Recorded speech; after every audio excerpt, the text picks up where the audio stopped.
제목을 식탁 공동체라고 했습니다. 식탁은 뭐 우리 밥 먹는 자리 식탁입니다. 예수님도 사람들과 친해지는 방법, 그 사람들과 함께 하기 위한 방법으로 식사하는 걸 선택하신 것 같아요. 물론 여러 가지를 하셨지만 식사가 되게 중요해. 우리가 되게 유명한 그 그림 중에 최후의 만찬이라는 그림 있죠? 그것도 예수님이 제자들과 함께 식사, 먹고 마시는 자리가 예수님이 마지막 그들에게 했던 중요한 이야기의 장소였다는 거죠. 그래서 예수님은 스스로 이런 얘기했어. 그래, 나는 먹고 마시는 걸 좋아해. 이런 거죠. 제가 어제 여러분한테 문자 보냈죠? 예수님은 먹고 마시는 걸 좋아합니다. 이런 거. 그게 되게 중요한 거예요. 그 이야기를 근데 그게 되게 중요하게 생각되어져서 예수님이 그런 행동들을 하시는데, 오늘 본문을 봐요. 한번 생각해 봐요. 예수님이 누구와 식사를 하셨어요? 죄인과 세리, 그죠? 예수님이 죄인과 세리와 밥을 먹었는데 무슨 일이 일어났어요? 바리새인들의 반응은 어땠어요? 여기서 바리새인들이 봤을 때는 예수님이 왜 죄인하고 세리들하고 같이 밥을 먹지? 이런 느낌으로 물어본 거잖아. 여긴 되게 점잖게 표현되어 있는데 사실은 약간 역정을 냈을 수도 있어. 그러니까는 진짜 막 언짢은 거지. 어떻게 그럴 수가 있지? 막 이런. 그 당시 유대인들, 그냥 율법을 평범하게 잘 지키는 유대인들에게 있어서는 죄인이라고 낙인 찍힌 사람들, 그 다음에 세리들하고는 상종을 안 했어. 이유는 율법 때문에 그래요. 율법을 잘 지켜야 되기 때문에. 그런데 그 생각을 깬 예수님의 행동을 보게 된 거죠. 그때 예수님은 뭐라고 대답했어요? 여기서 한마디로 표현하면 일부러 먹는 거야, 이런 거지. 내가 뭐 그거 몰라서 그런 행동을 한 게 아니야. 아는데 일부러 이 사람들과 먹는 거야. 왜냐하면 이 사람들을 위해서 내가 식사를 하는 거야. 이런 식의 대답을 하는 거죠. 이 표현 뉘앙스를 보면. 자, 예수님은 세리와 죄인들과 식사를 했어요. 오늘 중요한 거는 이 식사하는 자리를 예수님이 만들었다는 거지. 재미난 건 15절에 한번 다 같이 읽어볼까? 시작. 그의 집에 앉아 잡수실 때에 많은 세리와 죄인들이 예수와 그의 제자들과 함께 앉았으니 이는 그러한 사람들이 많이 있어서 예수님을 따른. 그러니까 이게 조금 있는 게 아니야. 예수님은 그리고 한 번만 있었던 일도 아니었을 거야. 예수님은 그 죄인들과 세리들과의 그 식사 자리, 식사의 그 식탁의 자리를 정말 많이 만드셨던 것 같아. 그리고 되게 유력한 사람들, 유명한 사람들, 괜찮은 사람들과 식사한 게 아니라 죄인들, 세리들, 그러니까 사람들이 꺼려하는, 누구 배척하는 사람들을 다 이렇게 데리고 와서 식사를 한 사건이었죠. 예수님이 이렇게 한 행동에 대해서 바리새인들은 굉장히 언짢아하고 율법을 어겼다고 생각해서 지적을 하고 있는데, 예수님은 사실은 그가 가르쳐 주신 대로 우리에게 행동을 하고 있는 거죠. 예수님이 우리에게 가르쳐 준 게 뭐예요? 하나님을 사랑하고 이웃을 사랑하라, 이 얘기를 했죠. 여기서 이웃이라는 개념이 유대인들에게 있어서는 굉장히 폭이 좁아요. 그러니까 유대인들에게서의 이웃은 뭐냐면 같은 동족, 그 동족 중에서 죄가 없는 깨끗한, 그러니까 정결 예식에 위배가 되지 않는 사람들이 이웃인 거야. 이해했어요? 그게 무슨 이웃이야? 그냥 자기들끼리죠. 근데 예수님의 이웃은 그거를 율법의 어떤 한계를 활짝 뛰어넘는 거야. 죄가 있건 없건. 그 다음에 동족이건 아니건 예수님의 식탁의 그 자리에는, 예수님의 이웃의 그 범위에는 다 들어오는 게 예수님이 가르쳐 주시는 이웃 사랑이라는 거지. 근데 그것을 실제로 행동으로 보이셨고, 그 행동으로 보이신 그 자리가 바로 식탁이었다는, 밥을 먹는 공동체였다는 거죠. 유대인들이 왜 그렇게 예수님이 한 행동에 있어서 부정적인 표현을 했고 왜 당황을 했을까? 근데 사실은 유대인들이 그들이 막 일부러 그렇다기보다는 그들 또한 잘하고 싶은 게 있는 거예요. 기억에 날지 모르겠지만 유대인들이 하나님을 사랑하는 방식은 뭐라고 생각했다고 했지? 율법을 잘 지키는 것이 곧 하나님을 사랑하는 거라고 생각했다고 했잖아. 그래서 율법을 열심히 지켰단 말이야. 근데 이 율법 중에서 정결 예식이라는 게 있어. 그래서 부정한 것이 있으면 가까이 가면 안 돼. 그럼 내가 부정해지기 때문에 부정한 것으로부터 떨어져 있어야 돼. 유대인들에게서 부정한 것은 죄인이고 세리 같은 사람들에 대한 어떤 대상도 있어요. 그래서 이들은 부정하다고 이미 딱 결정졌기 때문에 우리와 분리돼 있어야 된다라고 생각하는 게 유대인들의 생각이야. 그래서 그들은 율법을 잘 지켜야 되기 때문에 부정한 것들과 떨어져 있는 거예요. 그게 곧 하나님을 사랑하는 거라고 생각했지. 근데 예수님은 그게 아니라고 했죠. 예수님은 하나님을 사랑하는 방식은 나를 따르는 것, 그리고 이웃을 향해 하나님을 사랑하는 것뿐만 아니라 이웃을 사랑하는 것에 우리의 마음을 더해야 되는 거죠. 그 이웃이라는 것은 제가 금방 얘기한 정결하고 유대인이고 이런 그렇게 한정적인 제한적인 자기들만의 리그가 아니라 그것을 뛰어넘는 이방인이든 제가 있든 없든 그들을 이웃으로 여기고 사랑해야 될 대상으로 여겨야 된다라는 가르침이 오늘의 예수님의 이 식탁의 자리에 그대로 드러나고 있는 거죠. 그게 예수님이 오늘 의도적으로 일부러 사람들에게 보여주고 있는 거예요. 그리고 그가 정말 하고 있는 가르침의 정말 실제적인 얘기죠. 한번 생각해 봅시다. 우리는 어떤가? 우리는 내 주변의 친구들을 만나고 나와 관계되는 사람들을 이렇게 설정을 할 때 나는 어떤가 한번 여러분들 좀 곰곰이 한번 생각해 봤으면 좋겠어요. 나는 어떤 사람들과 친밀하게 지내는가? 혹시 나는 친밀하게 지내고 싶지 않은 사람들을 이렇게 그러니까 분류해서 약간 거리를 두고 있지 않은가? 나랑 다르다고 어떤 면이 다르다고 생각해서 그러니까 나랑 분리되어져야 되는 대상이라고 생각하고 있는지 한번 적어보세요. 아마 없을 수도 있고 혹시나 생각해 보지 못했던 영역인데 지금 생각해 보니까 있기도 하고 그럴 수도 있어요. 저도 조금 꺼리는 그러니까 성격의 사람들이 있죠. 성격보다 좀 더 어려운 거는 이미 사회적으로 이렇게 좀 이렇게 안 좋은 부류라고 여겨지는 그런 사람들이 있잖아. 그런 사람들을 가까이 하는 것이 사실 저도 쉬운 건 아니야. 그러니까 이게 선입견일 수도 있고 사회적으로 이미 이렇게 결정된 내용들이 나한테 그냥 이미 익숙해진 걸 수도 있고 아마 여기 이 당시에 유대인들도 마찬가지였을 거예요. 그러니까 엄청 악해서가 아니라 사회적으로 죄인과는 같이 하면 안 돼라는 것들이 그들을 묶어놨던 거죠. 아마 우리도 그런 게 있을 수 있어요. 그런데 사실은 교회라는 곳이 그런 사람들을 자연스럽게 수용해야 되는 곳이 여기해야 되는 거죠. 그게 사실 오늘 예수님이 이 식탁 공동체를 통해서 알려주고 있는 겁니다. 사실은 이제 우리가 사람들과 교제를 맺고 그 다음에 함께 우리가 갖고 있는 어떤 사랑의 공동체를 확산시켜 나가는 데 있어서 어쩌면 우리의 처음 그 생각들 그리고 우리가 이렇게 이야기를 나눌 때 그래 사랑해야지 사랑을 해야지 이런 생각을 하면서 그래 얼마든지 누구든지 사랑할 수 있을 거라고 생각을 하지만 사실은 실제 현실에서는 얼마든지 누구든지 사랑할 수 있는지 못해요. 왜냐? 꺼려지는 사람이 있고 안 되는 사람이 있고 어쩌면 무서운 사람이 있고 싫은 사람이 있고 이런 거죠. 근데 예수님은 우리에게 그것을 넘어서야 된다고 얘기하는 거예요. 물론 우리가 일부러 그런 사람들만 찾아갈 수는 없지만 우리의 일상과 나의 삶의 바운더리 안에서 내가 만나지고 내가 관여가 되는 사람들 중에 내가 수용해야 되는 사람들이 분명히 있을 거거든요. 그런데 그것을 밀어내거나 관심을 끄거나 모른 척하거나 하는 대상이 있을 수 있다는 거죠. 그것을 예수님은 우리에게 이야기하고 있는 거예요. 예수님은 죄인들과 함께 식사를 하셨어요.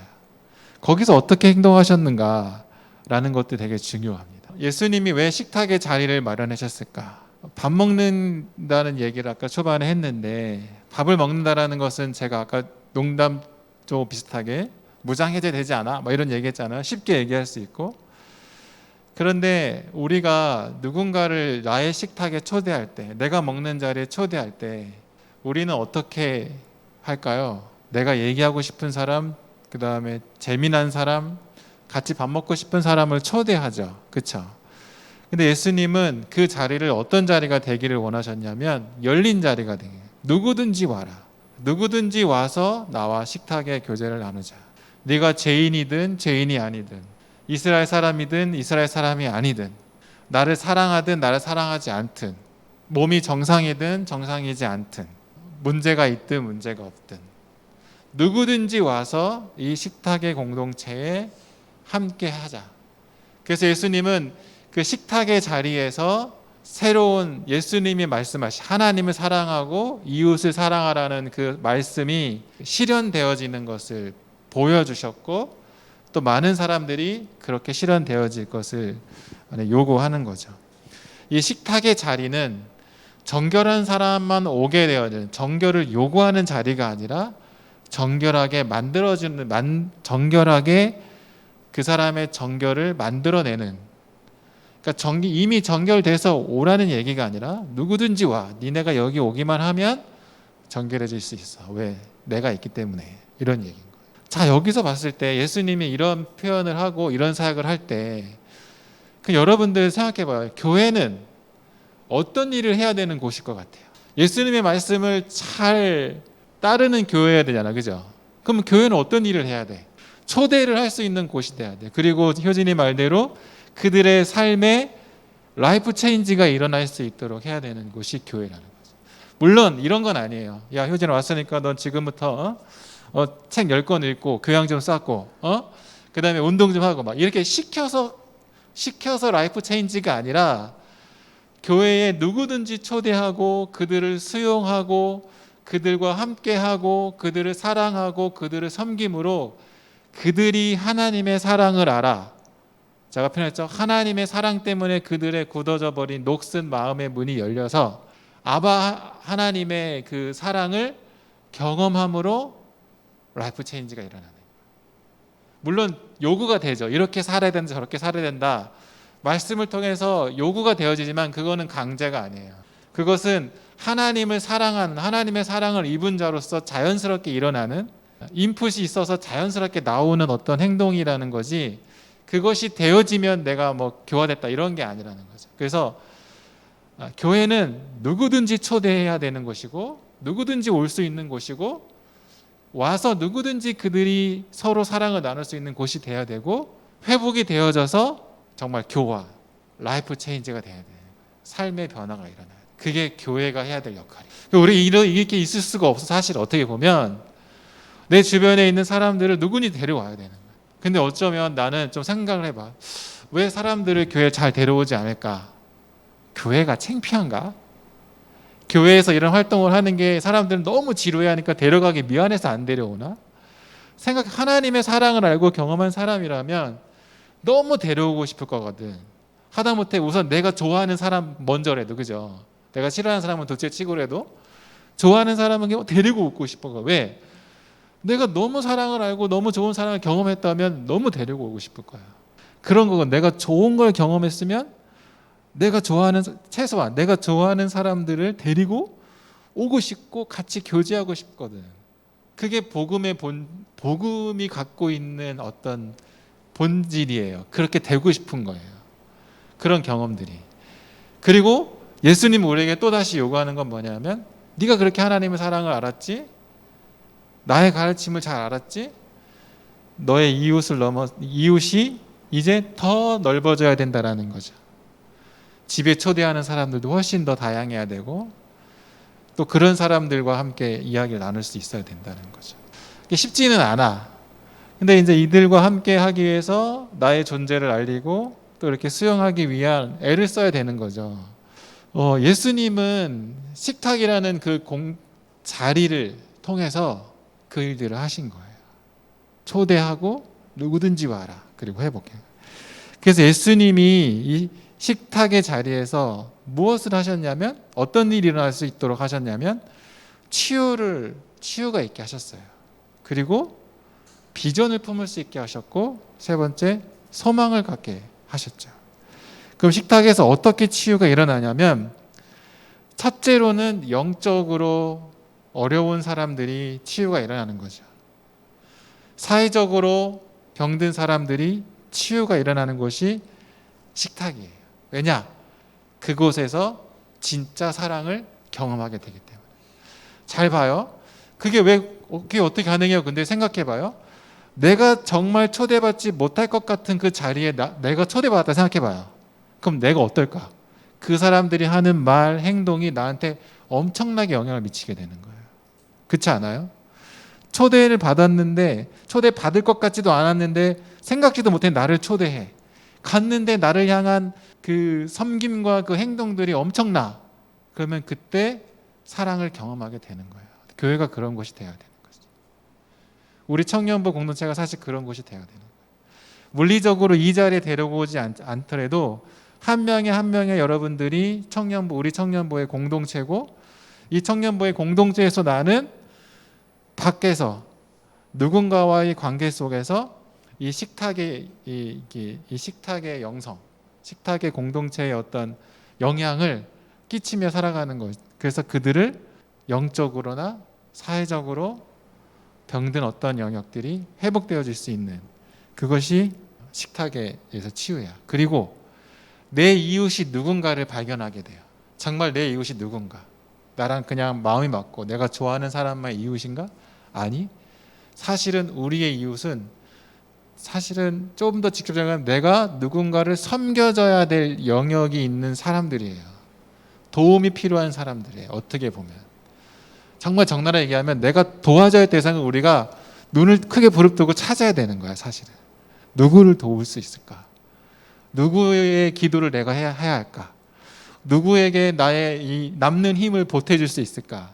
우리가 제일 쉽게 하는 도움이라고 섬김이 뭐가 있죠? 보통 후원하는 거죠.